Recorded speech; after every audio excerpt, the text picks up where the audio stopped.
Shalom. I'd like to give all praise to my Heavenly Father. His name is Yahweh, by Yashem, Yahweh Shah, by Yashem, Wakah Kodash. Double honors to the apostles and elders everywhere. Peace, many salutations to you. I can restore in truth.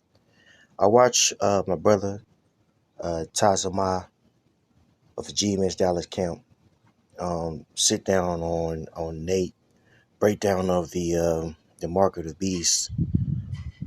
His page is Soldier of Yahweh, by Yahweh Shah. Please subscribe and be edified. I also listen to my other bros sit down, Asadian, DMV. His brother's page, the elder Pashai, um, did a excellent sit down on the beast and the harlot are separate entities because Bishop Nate used the argument, well, used the precept, I should say, in Revelation 17 to describe what the MOTB is, which he used the description of the harlot that we know to be Babylon the Great as a way to break down Revelation 13 and 16, which is incorrect because, one is talking about Babylon the Great and the other one is talking about the structure of the beast, you know what I'm saying, or the countries of the beast, which we know to be NATO and EU. Okay, and as we're listening to both of the sit downs, I thought to myself, well, what would be his explanation as to what the image of the beast is? Because if you read in Revelation the 17th chapter, in particular, going into the abominations, that's really a part of the image of the beast. Okay, I'm gonna go ahead and grab the scriptures. Now, this is Revelation 17 and 3. So he carried me away in the spirit into the wilderness, and I saw a woman sit on a scarlet colored beast. You see that? So there's a woman sitting on that beast, full of names of blasphemy, having 7 heads and 10 horns. And the woman was arrayed in purple and scarlet color, and decked with gold and precious stones, having pearls, having a golden cup in her hand full of abomination and filthiness of her fornication. So this woman was arrayed in, expensive clothing, jewelry, things of that nature, representing the riches of America. America has been, for the last 60 years, has possessed about, I would say, 70 years, 70, 80 years, the reserve currency of the world.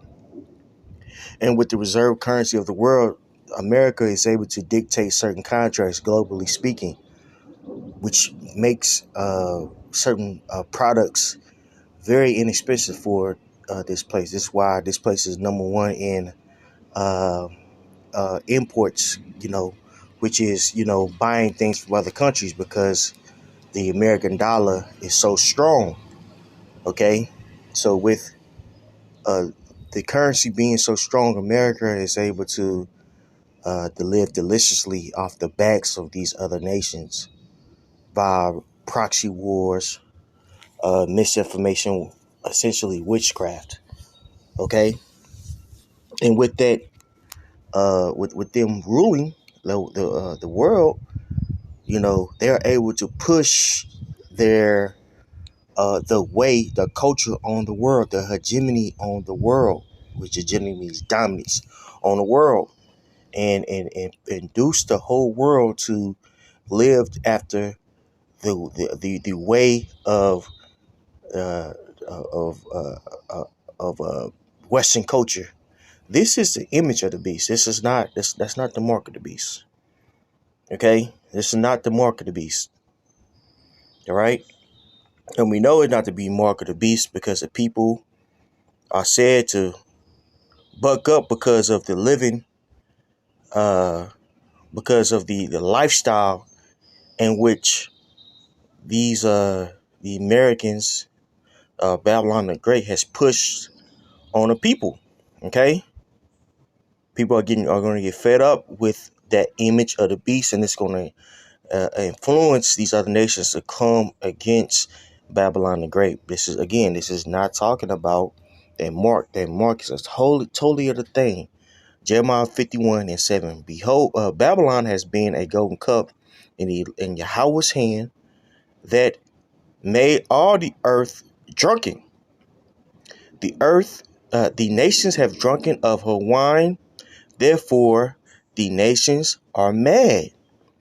What has these nations drunken, and what is going to cause these nations? What is one catalyst that's going to cause these nations to bug up against this place? Well, the fact that America pushes, you know what I'm saying, again, they push their way on them. Case in point, accepting the alphabet community, alphabet agenda, these trans people agenda, to get my drift, right?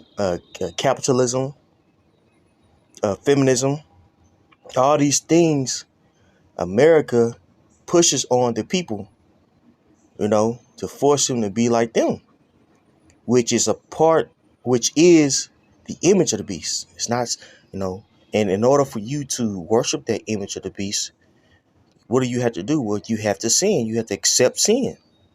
Okay? And we know that the image of the beast and the mark of the beast are two different separate things. How can we prove this? Let's go to Revelation 14 and 9. Revelation 14 and 9. And the third angel followed them, saying with a loud voice, if any man worship the beast and his image, and received his mark in his forehead or his hand, the same shall drink the wine of the wrath of the Most High, which is poured out without mixture in the cup of his indignation. And he shall be tormented with fire and brimstone in the presence of the holy angels and in the presence of the Lamb. Now, there you have it right there. Let's go back to verse 9. That's really the point is in verse 9. Okay, so those that worship the beast and his image. Now, how do you worship the beast in his image? Well, you follow after that way. You give your mind up to the way of the image of the beast, which is acceptance of sin, right? But you would have to receive a mark in your. But if you also receive a mark in your forehead, right? Uh, which we know to be what the MOTB. That's a spirit, boy. The brother just posted a sit down, and he said MOTB equates to the charagma. So those that receive that charagma, they're going to be destroyed. Now check this out. You're going to have people out there that worship the image of the beast, but don't accept the charagma. You're going to have people out there that are Christians, Israelites that are Christians, that know what the MOTB is, not going to accept it, but yet they still worship the image of the beast and going to be destroyed. Okay, so the MOTB and the image of the beast are two separate things. Okay, in order for you to worship the image of the beast, what do you have to do? Well, you have to accept uh, sin. You have to engage in sin. And it's things that I've named. Now, if if the MOTB is sin, how are you going to quantify that you sin in order to buy or sell? You know what I'm saying? Because Nate said they're going to tell you to stop preaching. Uh, you know, tell you to stop preaching. If you don't, they're going to get your bank accounts and freeze it. Well, that's not necessarily sin if the famine of the word happens. That's not sin. Are they gonna make you accept being gay? Are they gonna, want you to, I don't know, I don't get it. Let your kids make your kids be girl. It's like, what can what sin can they make you do in order for you to be able to buy and sell, and how can they quantify it? That's the question. Okay. And it's easier to understand the technologies that are being set in place in order for you to uh, buy or sell using the RFID chip. It just makes more sense. It makes more sense. Okay. And secondly, you have to explain the image of the beast. What is the image of the beast? Which we know to be Western culture, which induces the people to sin. Okay.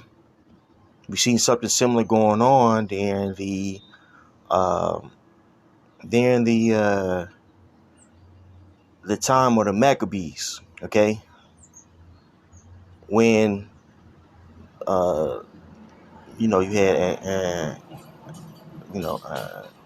Antiochus Epiphanes forced the people to become Hellenized. And you had people that were for it and people that were against it. Now, the fact that you had Israelites being forced to sin, that doesn't mean that they had the mark.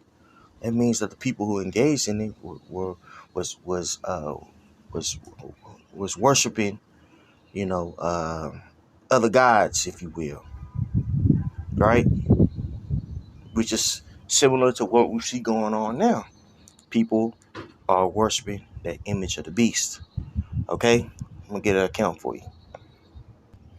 Now, Second Maccabees 6:1. Not long after this, the king sent an old man of Athens to compel the Jews to depart from the laws of their fathers and not to live after the laws of the Most High, and to pollute also the temple in Jerusalem, and to call the temple of Jupiter, call it the temple of Jupiter Olympius, and that in Garism of Jupiter the defenders of strangers, as they did desire that dwelt in the place. The coming in of this mischief was sore and grievous to the people, for the temple was filled with riot and reveling by the Gentiles, who dallied with harlots and had to do with women within the circuit of the holy places, and besides that brought in things that were not lawful. So here it is. You had the Gentiles take over the temple, and they was forcing the people to engage in sin. Okay, to engage in sin. All right, just like they have done to us. You know, by force feeding us wickedness all around us. You know what I'm saying? You know, the things that we see, things of that nature. You know, our plight during slavery, forcing Christianity on us. This is really them forcing the image of the beast on us, man. Okay, just like they did in ancient times, which has nothing to do with commerce. It has nothing to do with the economy, all right? And also, the image of the beast is going to go to all people, not just the nation of Israel, because only the nation of Israel can sin. Only the nation of Israel was given the law, statutes, and commandments. In Revelation, it says that all people will have to receive that mark. So all people, it's not necessarily about sinning, but it's about receiving something that's tangible. Okay, saying that uh, a freaking Edomite atheist is sinning like an oxymoron. He can't. He's wicked. You know what I'm saying? He doesn't believe in the Most High anyway, so he wouldn't have to change anything in order to buy and sell. He'll be perfectly fine. You know what I'm saying? But if you're given the understanding of what the mark is, then that's totally different, man. Okay? When you read in Revelation, the 13th chapter, which we get, It's talking about everybody on earth is going to have to receive that MOTB. Only the nation of Israel can sin. Okay. Verse 5. The altar also was filled with profane things which the law forbiddeth. Neither was it lawful for a man to keep Sabbath days or ancient feasts, or to profess himself at all to be a Jew. In the day of the king's birth every month they were brought by bitter constraint to eat of the sacrifices, and when the fast of Bacchus was kept, the Jews were compelled to go in precision to Bacchus carrying ivory, right? Which really is an ancient version of Christmas. So these forced holidays, things of that nature. This is what you see America, America and the beast doing. They're forcing the culture on the world. Okay, and this is going to again induce the people to uh, rebel against them, as we just read in Jeremiah the 51st chapter. Again, this has nothing to do um, with commerce. It's two separate understandings. Okay, now let's read this in Revelation 13. Revelation 13, it talks about a mark. All right, it talks about a mark. You know, that's going to be given to all people, not just, what I'm saying, the Israelites sitting, but all people are going to have to receive this mark. You know what I'm saying? So the question is, the people who willingly sin, or the people who aren't on the laws and commandments, do they already have the mark? You see, it doesn't make any sense, because we all sin. We all fall short of the glory of Yahweh by Shema Shai in our daily life.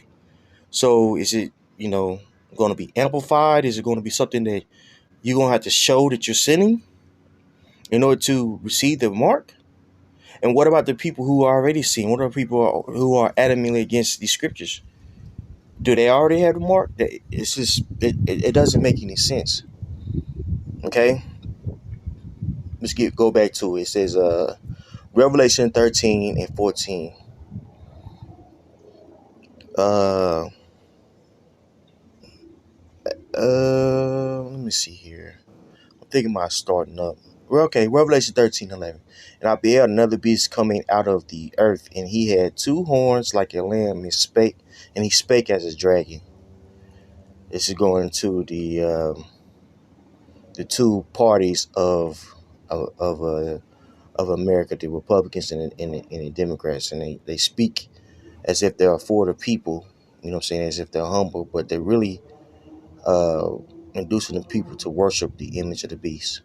This is why we say we're apolitical. Okay, we're not about engaging in talk of or voting and things of that nature. For these political parties, because they all go back to worshiping the beast. Okay, they're all as part of the image of the beast. Verse 12, and he exercises all the power of the first beast before him, and causes the earth and them which dwell therein to worship the first beast, who daily rule was here. That first beast is talking about Rome. Okay, and the people are caused to worship that first beast via these political parties. And this is one of the first things that America pushes on the people when they so-called liberate that said country. They give them, democracy, if you will, which is what a part of their image and which of the beast. And he doeth great wonders, so that he maketh fire come down from heaven on the earth in the sight of man. That is going into the political, not political power, but the military might of the beast of NATO. Okay, I was able to destroy, uh, uh, you know, uh, destroy with his missiles. Okay, verse 4: He deceiveth them that dwell on the earth, by the means of those miracles which he had power to do in the sight of the beast, saying to them that dwelt on the earth that they should make an image to the beast which had the wound by a sword and did live. And he had power to give life unto the image of the beast. And the image of the beast should both speak and cause that as many as would not worship the image of the beast should be killed. So all these countries that don't follow after the manuscript that is given unto them by the beast, right? What happens to them? When they're ostracized, they are excluded from economic endeavors. You know what I'm saying? They're taking over via proxy wars, false flags, things of that nature. They're destroyed. Okay? This is talking about nations. Now let's go to verse 16. And he causes all, both small and great, rich and poor, free and bond, to receive a mark in their right hand or in their forehead. See, this is talking about individuals. This is talking about an actual mark, right? A charagma, right? Something that's going to be implanted in individuals. Okay, so the image of the beast and the mark of the beast are two separate things. Okay, just wanted to get that understanding, man. Okay, the image of the beast and the mark of the beast are two separate things. So I pray this was edifying, giving our praise to Yahweh by Shem Hawashai by Shem Karkadash. Double honors to the apostles, elders of Ruel. Peace and me salutation to y'all, told the truth. Shalom.